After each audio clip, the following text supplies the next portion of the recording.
ચાલો આજે જોઈએ જૂનાગઢ માર્કેટ યાર્ડના બજાર ભાવ તારીખ 13/8/2026 ને ગુરુવાર ભાવ પ્રતિ 20 કિલોના છે।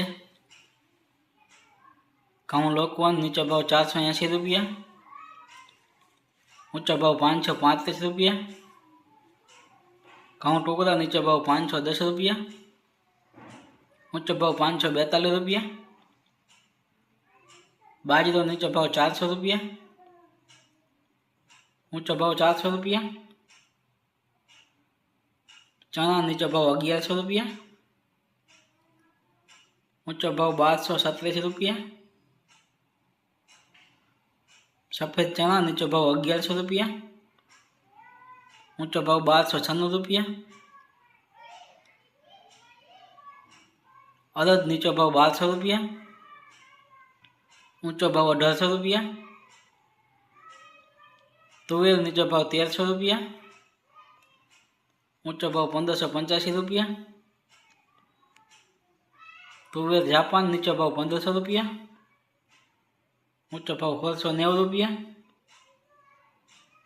मगफली जाडी नीचो भाव 1030 रुपया, ऊंचो भाव 1235 रुपया। शेंगफाड़ा नीचो भाव 1500 रुपया, ऊंचो भाव 1845 रुपया।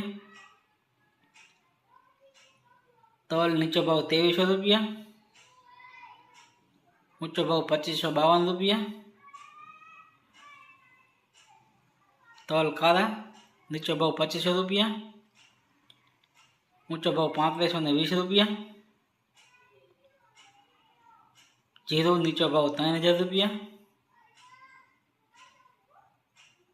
ऊंचो भाव 3900 रुपया। धाणा नीचे भाव 2900 रुपया, ऊंचो भाव 3154 रुपया। मग नीचो भाव 1200 रुपया, ऊंचो भाव 1778 रुपया। चौरी नीचो भाव 800 रुपया, ऊंचो भाव 1320 रुपया। शेंगदाणा जाडा नीचो भाव 1000 रुपया, ऊंचो भाव 2000 रुपया। सोयाबीन नीचो भाव 1200 रुपया, ऊंचो भाव 1350 रुपया। तो आ था आजना जूनागढ़ मार्केट यार्डना बजार भाव। तो मार्केट यार्डना बजार भाव दररोज सांभळवा माटे अमारी फेसबुक पेज ने फॉलो करजो, यूट्यूब चैनल ने सब्सक्राइब करजो ने विडियो ने लाइक शेयर ने कमेंट जरूर करजो। जय जवान जय किसान।